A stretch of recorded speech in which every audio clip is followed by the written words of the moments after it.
Om Shanti Shanti Shanti.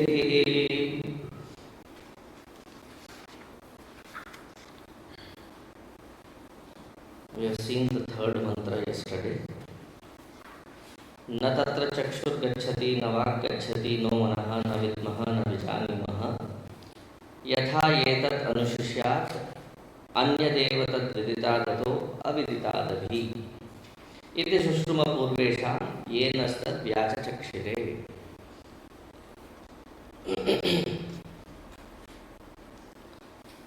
न तत्र चक्षुर्गच्छति न वाक् गच्छति नो मनः. The organs of perception and action do not reach there, though that source within, because of which each one of these instruments function in their functionality, but yet that source cannot be ascertained as the functionality itself. Coming to the subtlest part of the mantra, it says, that which is known by the antakarana and that which is unknown to the antakarana, this core of our own being, the source of our own being, the source which we are, is neither in the realm of known nor in the realm of unknown. It is that illumination because of which both known and unknown are grasped, understood. So it cannot fall because we say that through the organs of perception, action and the mind, it is the known world that is perceived. Therefore, we should not jump to the conclusion that the core of our own being is in the realm of unknown. The moment you say that it is in the realm of unknown, it is easy to slip to misunderstanding that it is unknowable. And that is not the truth or fact. It is that because of which knowing and not knowing is illuminated. The intellect is also an instrument, and the functionality of that instrument is to know or to not know, both of which are being illuminated by this Atma Chaitanya, the core of our own being. Having said this much, then proceed to the next mantra, page 93.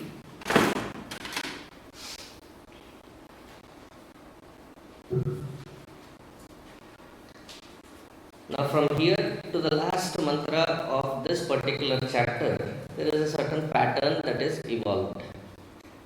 Once we understand this fourth mantra and fifth mantra, the rest of it are like a similar pattern. So let us focus on understanding these two mantras. First, the fourth one. Yad vachanabhyuditam yena vagabhyudyate tadeva brahmatvam vidhi nedam yadidam upasate.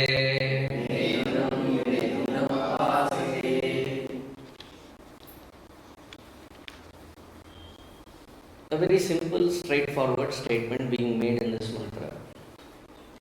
Yat vacha anabhyuditam yena vak abhyudyate tadeva brahmatvam vidhi. Understand this to be that Brahma Tattva. What is it? Yat vacha anabhyuditam, that which cannot be ascertained or revealed by the speech, but that because of which the speech happens, that is called Brahman, that is called Atma Chaitanya. There is nothing more straightforward than this statement.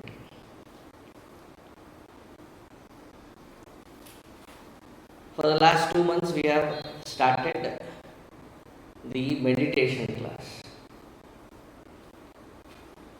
Just started about what to meditate upon. This is a great pointer.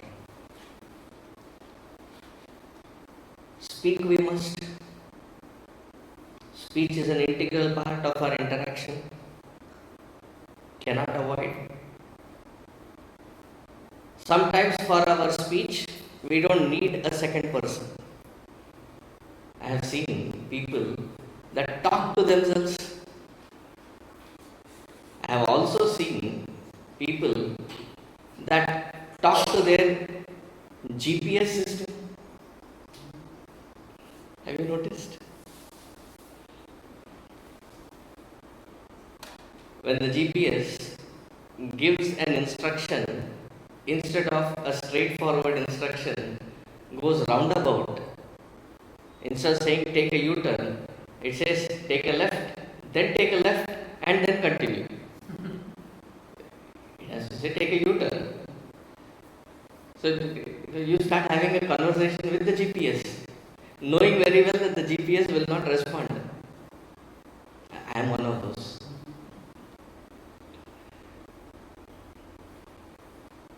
So when you have speech happening, how beautiful that while speaking, the speech itself can become meditation.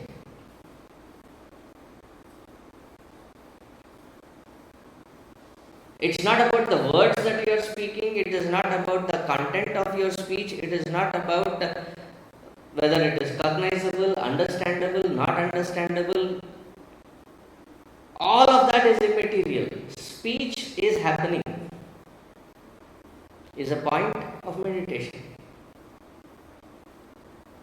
Instead of focusing on what that speech has to communicate, where is it that I am standing when that speech is happening? The point of reference. Am I speaking from the standpoint of a speaker?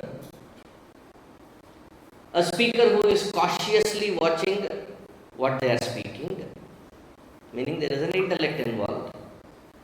It is not just a blurt out or a reflex action.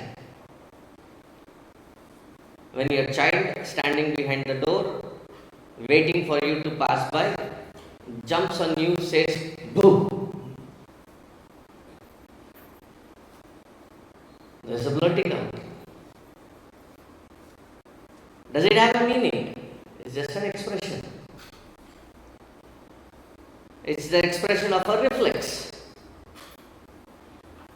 But when you are trying to convince somebody to be on your side, to take your side, so that you can go for the picnic, so that you can go with your friends for a cinema, you're being very cautious, choicest words used. And you understand what kind of words are to be required to be spoken to the mother and what kind of words to be spoken to the father. The same vocabulary will not function very well on either sides. It has to be catered to. You are consciously presenting the thought. So the intellect is involved. So you are talking not from the reflex, not from the intellectual standpoint, but you are speaking, the speech is happening, and you observe the speech from the observatory deck. Even including the running commentary of how the intellect is modulating various vocabulary, various words that are chosen, then the mind is processing it, passing it down. There is so much that has to go in that speech. The intellect is heavily involved. When your child comes and says, "I got first in math in the entire state," how would be your expression? Would it be like, congratulations, well done? Oh, that is such a news! Congratulations! The modulation comes, the facial expression changes, the hava bhava of your hands and gestures change. All of this is also being processed. How that delivery is happening. Behind all this delivery, where are you standing? What is your reference point? Am I standing at the mind level, emotional level, carried away by the emotions? Am I at a cautious level, at a conscious level, wherein I am observing each word, vocabulary, calculating each word and how I deliver it? Or am I observing how that speech is expressing? Being conscious of every single movement. You're not observing the world. You're not observing a TV screen. You're observing yourself as a TV screen.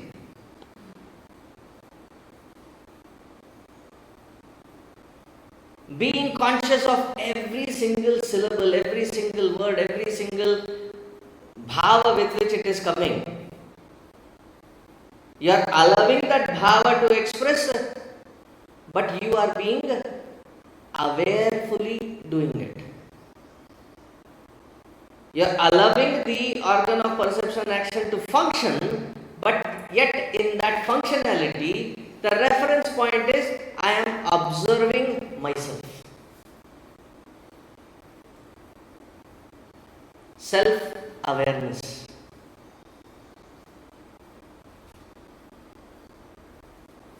When it happens from the kind of observation happens from the standpoint of the intellect, there is a certain pressure to it. There is a certain awkwardness to it.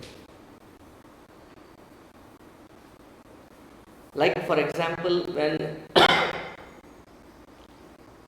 you are so aware that there is so much of gathering down the stage, you have been called onto the stage, now you have to stand in front of the mic, you have to speak. All this is being carefully observed, but from what reference point? It is the intellect. The overwhelmingness of that entire environment weighs upon you, almost like a burden. That is what makes people freeze. I'm suddenly in front of these many people. That person is seeing me only. This person is also seeing me only. That also. That is the intellect. Acting, reacting, responding. After having been cognizant of the fact of all these observatory factors. But from the conscious standpoint, being aware is you allow that particular instrument to function, you are being just the observer. Let it flow. Speech becomes meditation. In fact, every single interaction becomes a meditation.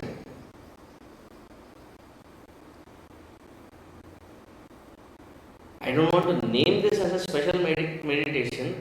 It is like open, walking, talking, functioning meditation.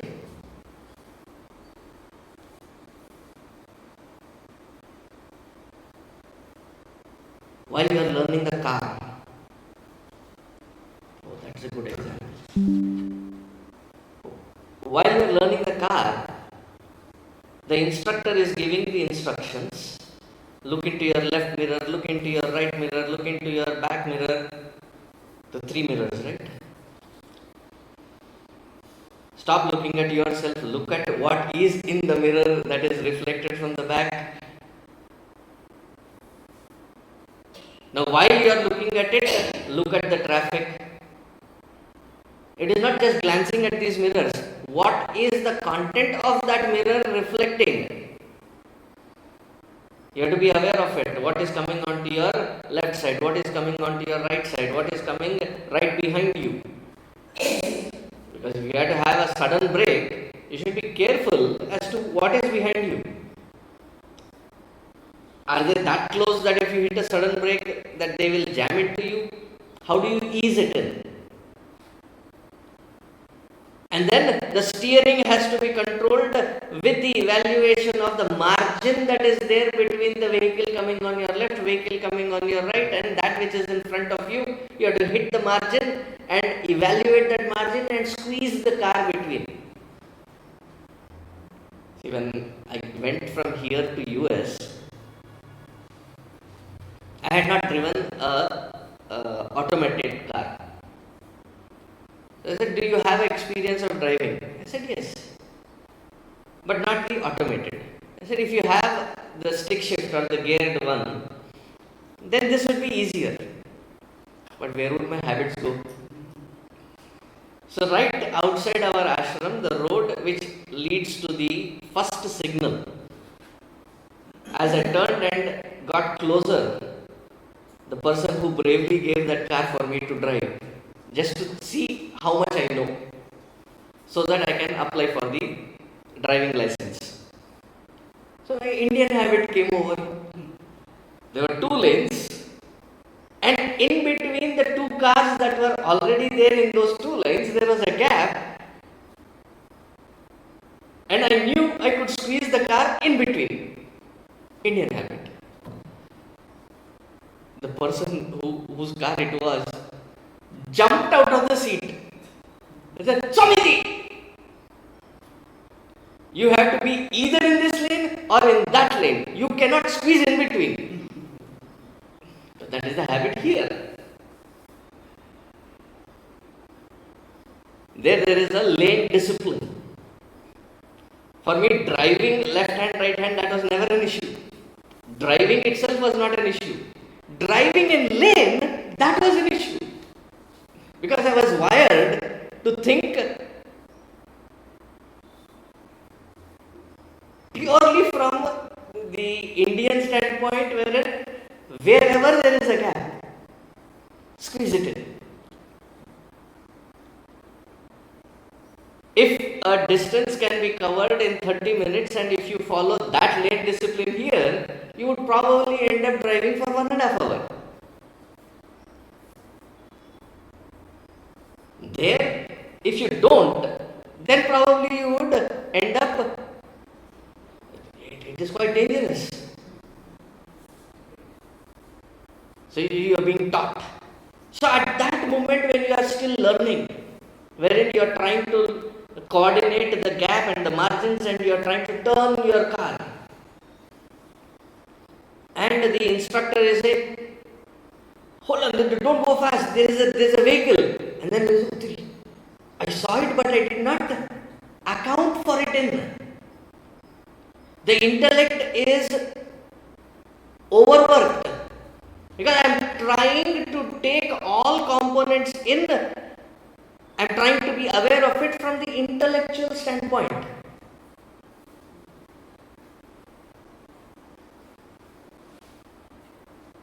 But then when you have become quite adept at it, you know now how to drive. What is the environment that you are driving in? How is it that you are driving? All of this you are carefully learned. It is as though it has become your reflex. You look at the side view mirror, you see that there is a vehicle coming, and as the vehicle is coming, as the vehicle is approaching, you also evaluate what is the margin, what is the speed with which that fellow is coming, and how do you navigate yourself. And as your easiness increases, your awarefulness becomes seamless. That is what practice does, right? Nididhyasana is a similar practice. It is to come to that standpoint or referential point from where I can easily function from the observatory deck of being aware of every single minuscule movement that can happen. Movement is not the issue. Mind goes here and there is not the issue. Where are you when the mind is going here and there? What is the reference point where you are? Amazingly, however haywire the mind may be running here and there, the moment you come to that conscious observation of every movement, everything seems to fall in place. All the chaotic pattern of the mind subsides automatically.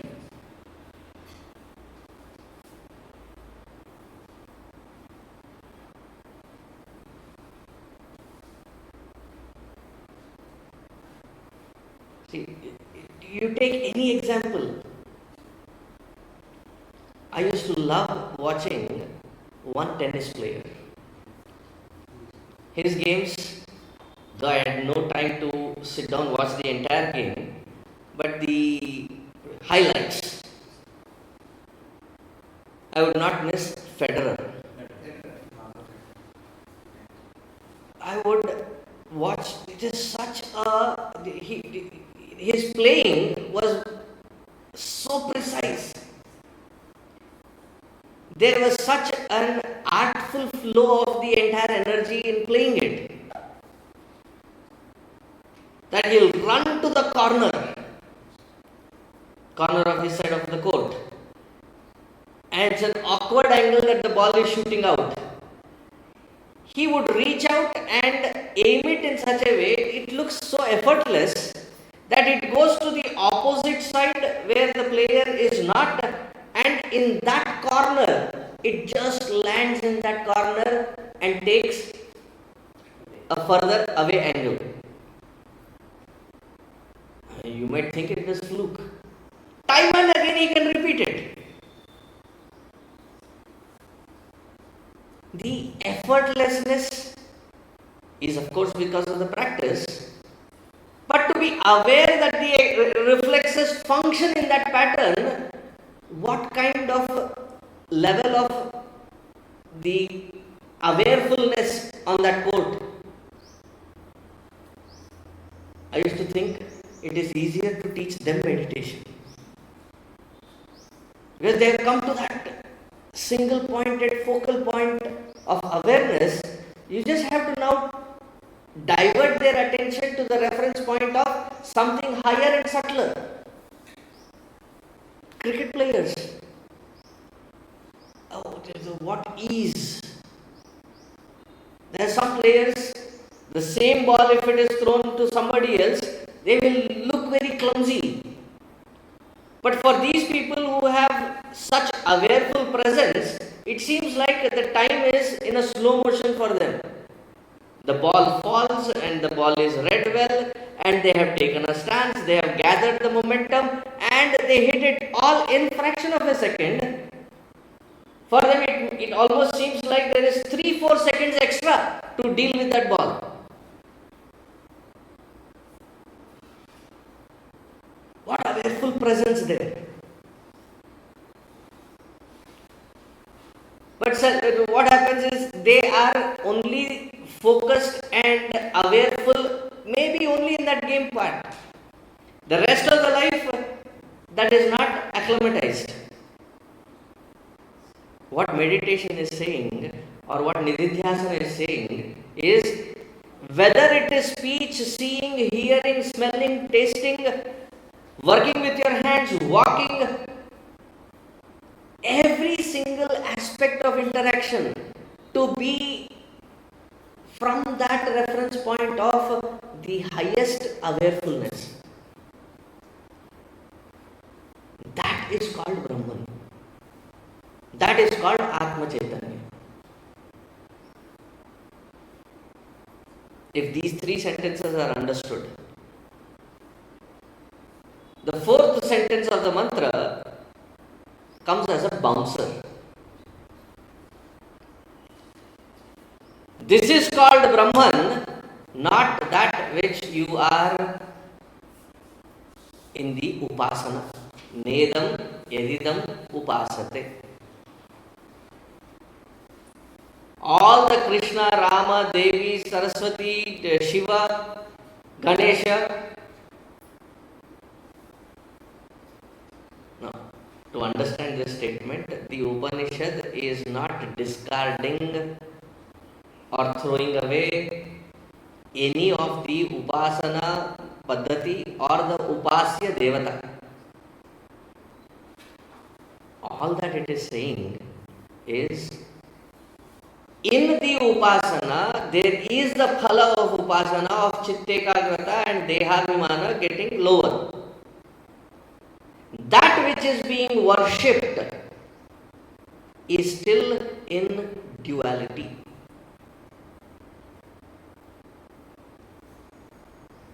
It is still in separateness.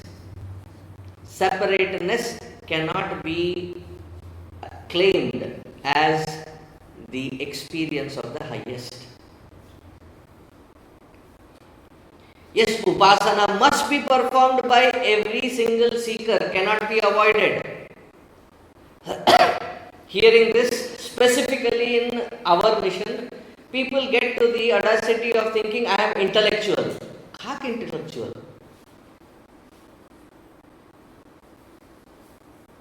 If the dehabhimana is not gone, chittekagrata is not automated, what intellectual is that? Upasana is a must. But the end goal of upasana is not to be stagnant with the upasya devata. It is to transcend even that duality to come to experience the oneness of that which is being worshipped, to be experiencing it as a self.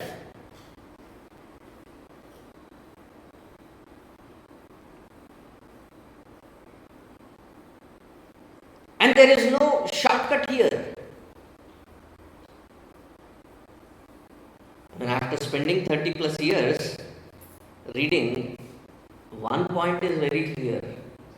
If you are not doing your upasana, you are not reaching there anytime soon.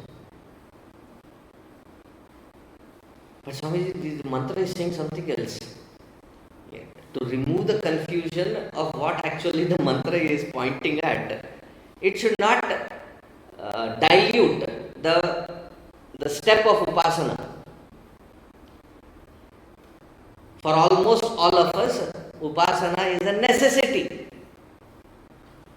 Just like eating is necessary for the body, breathing is necessary for the body. Similarly, for a sadhaka, karma yoga, mindset and upasana is a must. You may not do elaborate 2-hour puja. At least a little bit of pranayama and the mantra japa, at least twice a day, necessity.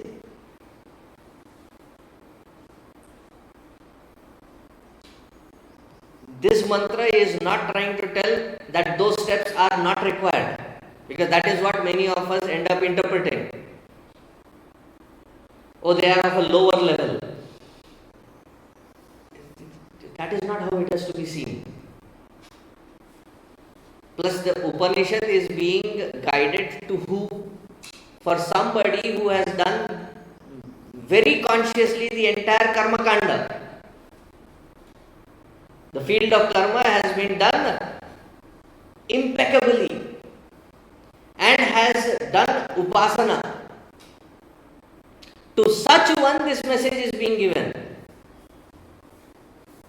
Not some Tom, Dick and Harry just picks up the Upanishad and says, oh, it says upasana is not required, therefore I don't do. That should not be the conclusion. That would be a miscalculated sadhana. I cannot emphasize enough. Am I getting across?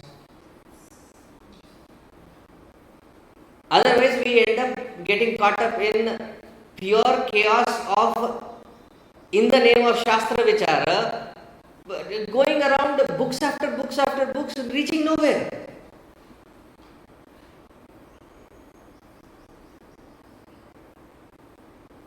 when you are trying to be a sadhaka and an essential step is missed, you will feel stuck. You will not have the experience of the self. For somebody who has reached to the heights of that upasana, the pointer being given is now transcend that upasana.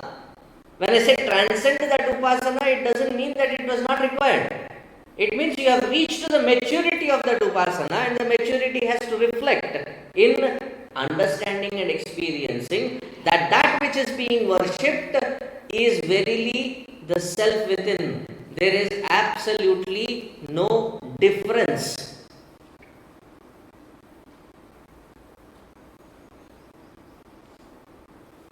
देह दृष्ट्या दासोहम, जीव दृष्ट्या त्वदंशकः, आत्म दृष्ट्या तवैवाहम इति मे निश्चिता मतिः. So says Hanuman ji to Ram ji. Atma drishtya tava eva aham. You and I are one and the same. Knowing this, when there is some seva to be done at the physical level, when I am functioning, I am still your representative, I am your dasa.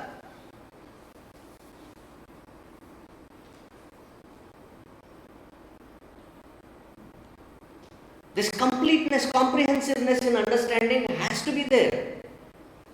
Our rishis are no fools to put these steps and say these are essentials. And of those essentials, we think that there are some steps which are not required. Convenience is not sadhana.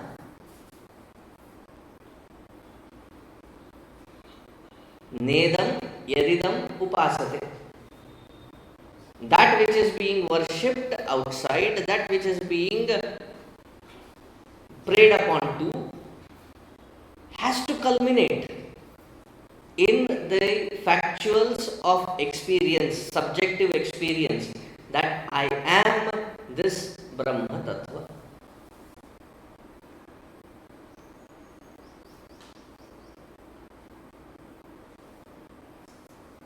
As sahaja as when you are working, do you have to pause to breathe?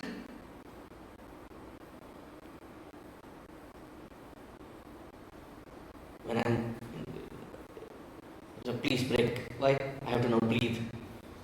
You don't need to.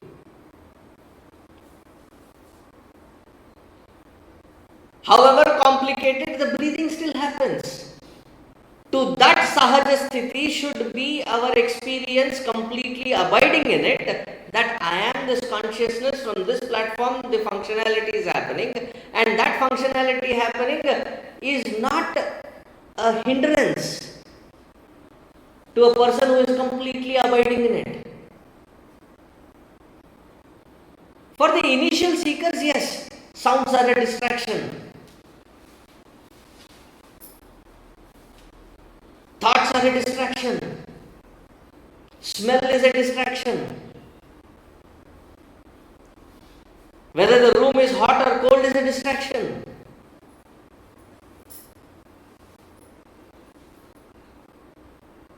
But for the one who is abiding in it, for them, it is not a distraction, it is not a hindrance, it is not a roadblock.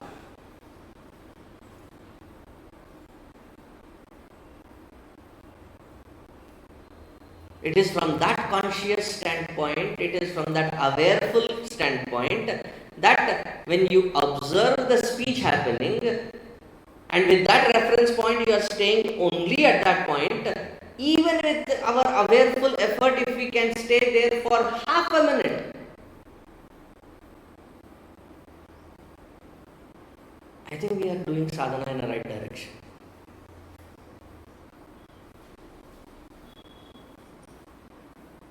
Therefore, Bhagavad Gita says, Guna guneshu vartante iti matva na sajjate.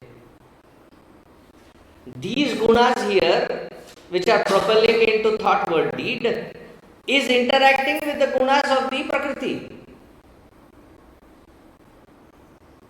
I am neither the instrument nor the guna prompting it to function, nor that which it is functioning with. I am that awareness in whose presence this interaction is happening.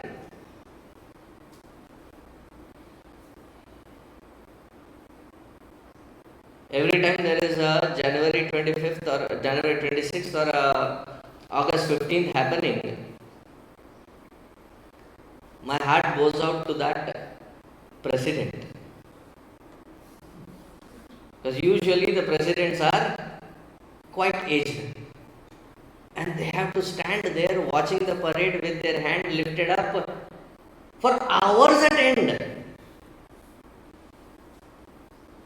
For about 3-4 hours, 4.5 hours.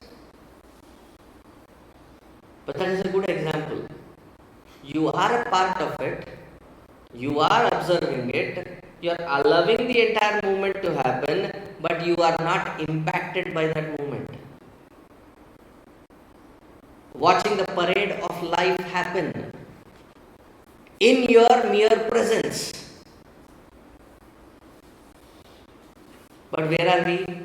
We are so distracted with the happening itself, the pluses and minuses of the happening, the return on investment or the losses of the investment, and dragged into that happening, that we are not observing. We are being pulled into those experiences and dragged through it. That is painful. But the same interaction can happen from the standpoint of the conscious principle. You see that you are not being dragged. And yet, it doesn't mean that you are disconnected. You may be detached, but not disconnected.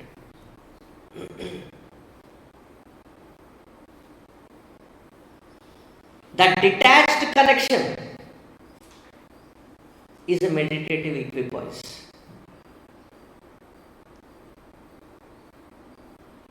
For which we have to understand both. What is detachment mean and what does being connected mean?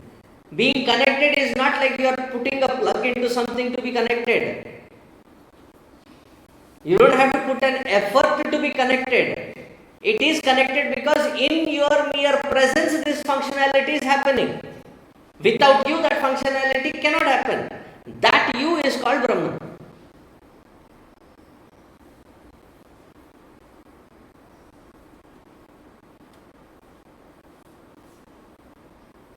यत् वाचानभ्युदितं येन वागभ्युद्यते तदेव ब्रह्मत्वं विद्धि नेदं यदिदं उपासते. Not that which is being worshipped. That worship has to take us to this higher conscious state of being.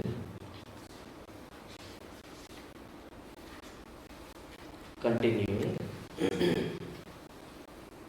Is this mantra clear? Somewhat? Because it gets repeated about 4 times. Questions later. So in the next mantra, Yan manasa na manute Ye nahur manomatam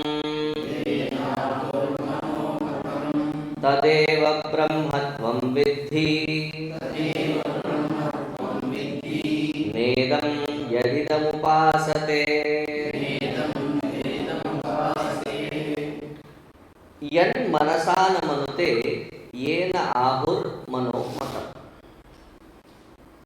Now this gets to the next level of complexities.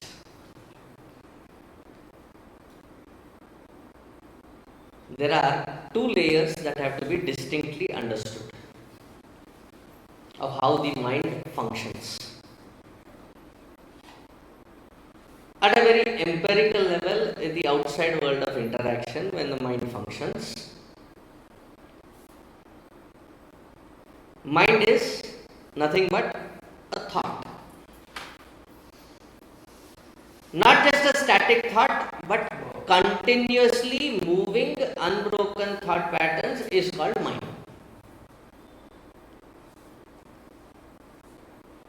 Continuous flow of thoughts is called mind.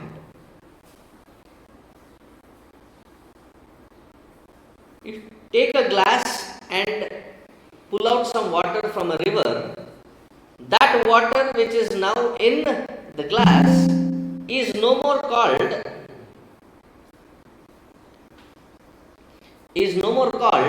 the river. It is called the glass of water. That was not the purpose. This was not plugged in.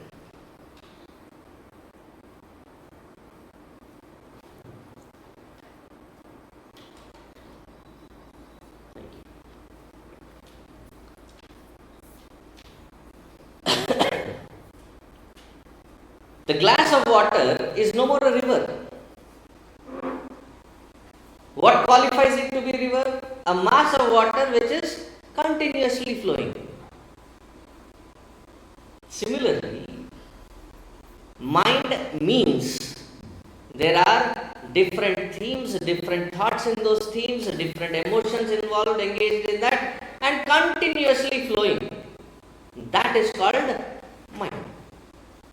So when somebody says, Swamiji, my mind is, there's so many thoughts, there's so much of chaos, congratulations.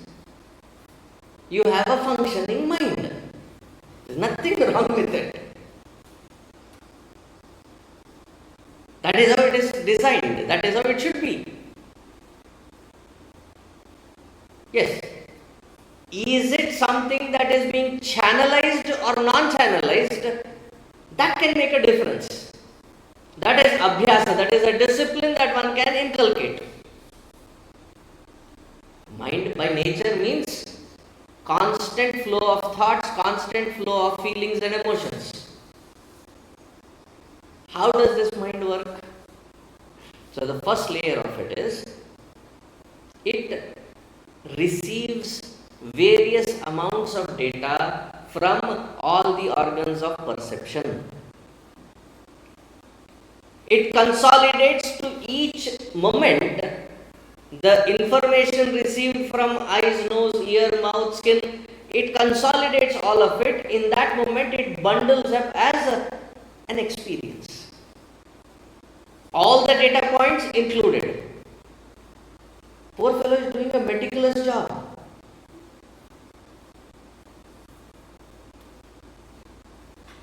Our mind that way, the Ishvara has designed and blessed us with, it's doing its job meticulously, as it was supposed to. Suddenly, if there is somebody that opens the door and opens it in a little rough way, immediately all these heads, what will happen? Suddenly turn us. Why? The tennis matches, sometimes instead of showing the match, the intensity of the match is shown by showing the people wherein they are so engrossed in the match, following the ball, that you are just hearing the ball being hit, but they are showing you the people watching it. All the heads unanimously, they are all moving. They are in sync. There is nobody directing them. Move to your right, move to your left, stop. Nothing like that. They are in sync. In sync, all these heads will turn. Why? Each one of our mind has consolidated a sound, and now there is an inquiry launched. Who? What? Where? How?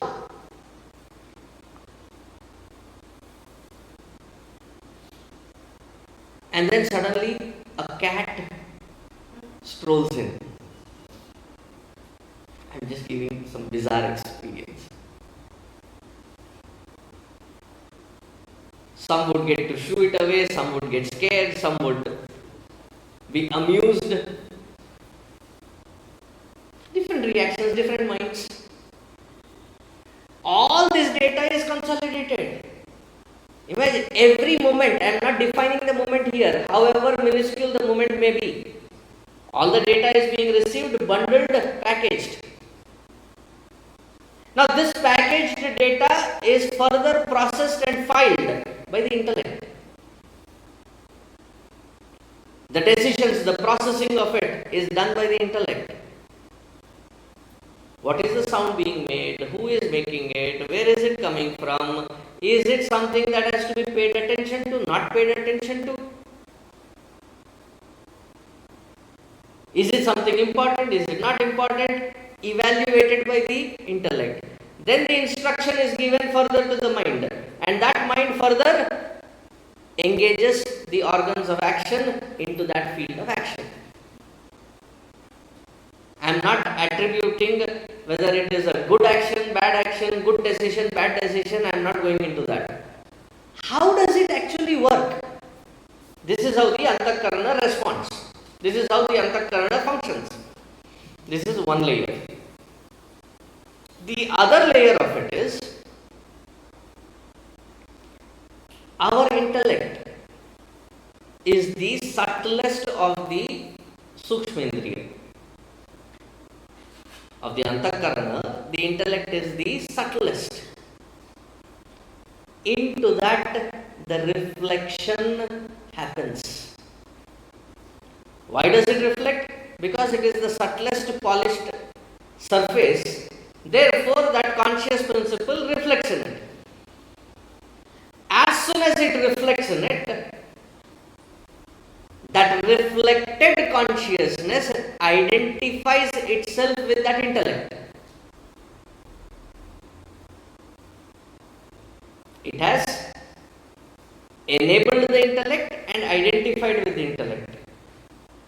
Now both these qualities of that reflected consciousness is now as though by induction goes to the next layer, enabling it and enlivening it. From that mind it goes to the next layer, the organs of perception action. See, these days you get the utensils which have 3-4 layers merged in it. Copper bottom. In that copper bottom, there is an intermediate layer of aluminum. And that surface where you actually cook is steel. Copper to aluminum to steel. Then to the contents that are there which start absorbing that heat, all this is being induced layer by layer. If you go at a molecular level, the copper molecules get agitated because the energy is given and that energy is transferred into the aluminum. Aluminum molecules get agitated with that energy and it transfers it to the steel and the steel to the elements that have to be cooked.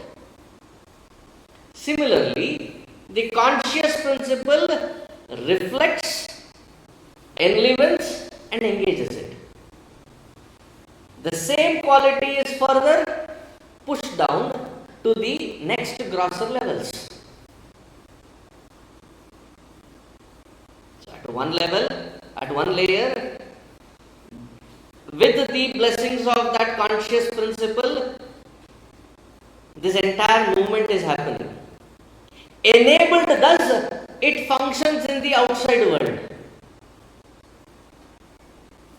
Without this blessing, that cannot go out. Am I getting across? 2 layers, 2 processes. One is the internal subtle layer that is happening.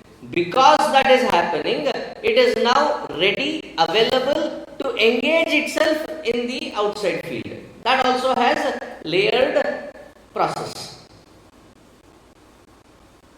Because this layer is thus connected to that conscious principle, the outside functionality can happen. Now let us see the sadhana here. Where are we? Most probably, most of us are not even at the layer of that mind intellect which is the antakarana, which is induced by that conscious principle reflecting in it and the reflected consciousness identified with it. We are not there. Where are we? We are there out in the the Vastu Prapancha identified with the Vastu.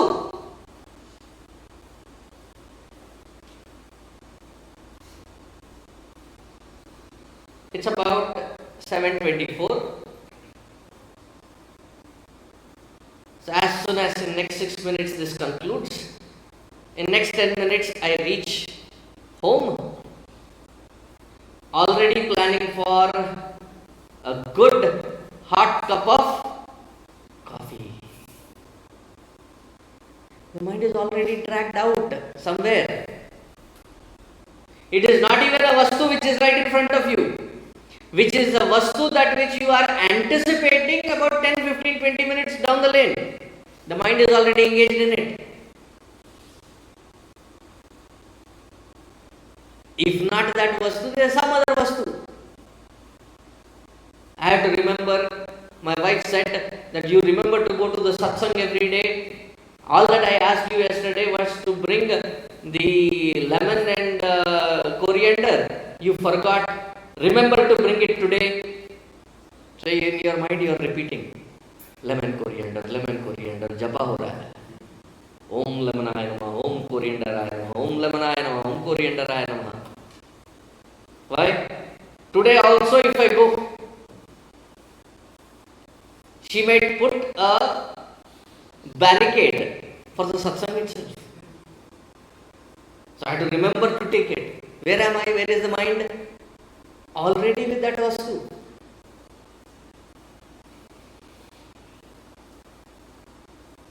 If not that, some of you already have a question from the earlier mantra. As soon as this finishes, I have to remember to ask that question. It's already there.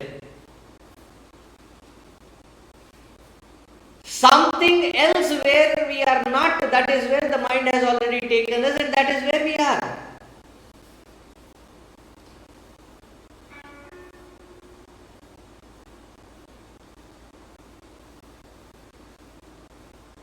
So the point to understand is that the mind, where is it? Identify. Find the reference point of the Antakarana. Where is it functioning? Which layer of processes is it engaged in? Identify. And once you identify it, shift the reference point of you engaging with it from the highest standpoint. Let it function. Don't get agitated or irritated with it.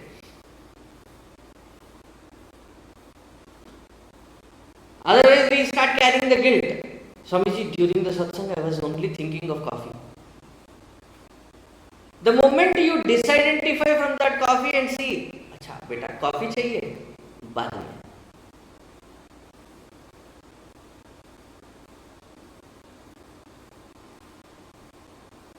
Just recognize it, acknowledge it. It will calm down. But there is a guilt. Satsang is not the time when that should happen. Now this is happening, therefore now I am a bad sadhaka. You have recognized it, acknowledge it, it will quieten down, continue. In time that will also happen.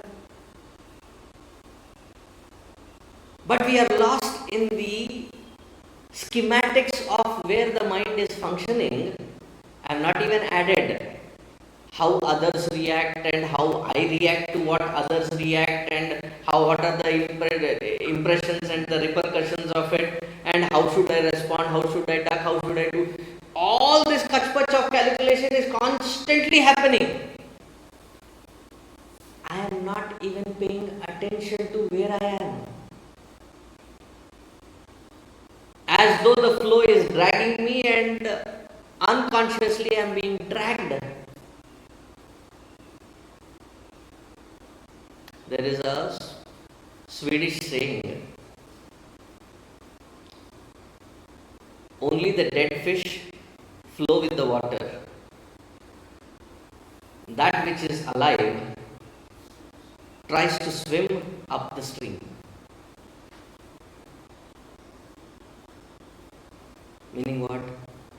We are so unconscious that we are dead. We are being dragged into that flow. Turn around. Be conscious of where it is.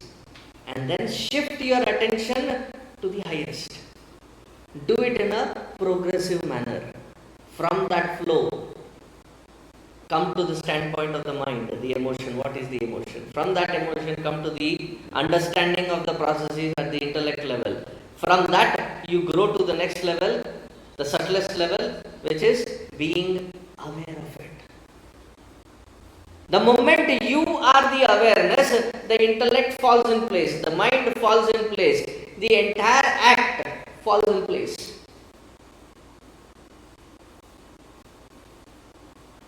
Truti, galti, mistakes happen when you are not conscious.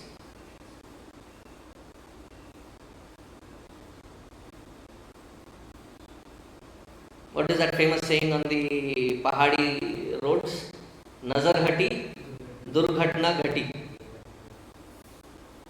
You lose the awareness, that is when accidents happen, mistakes happen. And your awareness from the highest standpoint, there is no room, there is no scope for accidents to happen. There are only incidents happening. To that awareness, one has to raise oneself consistently to be at that level. That is called nididhyasana. What is the reference point? Where am I engaging myself from? To practice that is the meditation class. But it is not a limitation only for that time and space. It has to now draw itself the inspiration from there to function in day-to-day life from that highest standpoint.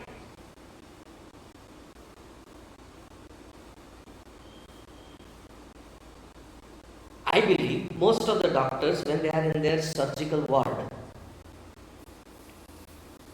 they have to come to that awareful point from their function. But alas, it is only limited to the surgical ward. They come out, as soon as they come out, the rest of the world is not lived in that conscious spirit.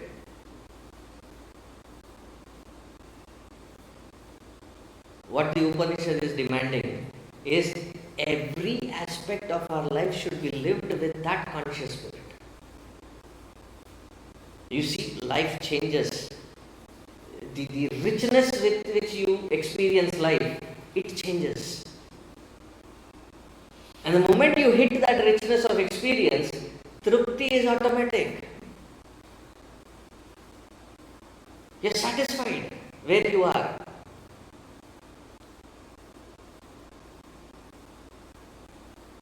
But not able to do it, we are dragged and we hate being where we are. Sthane Hrishikesha, you are exactly where you should be. But we are not cherishing it. Why? Our reference point is always dragged into the flow. Flow cannot be stopped. Experience cannot be avoided. But your shift of focal point can be changed. Where do you focus it from? That where you find that stability, that is called Brahman. Nedam yedidam upasate. We'll continue tomorrow again.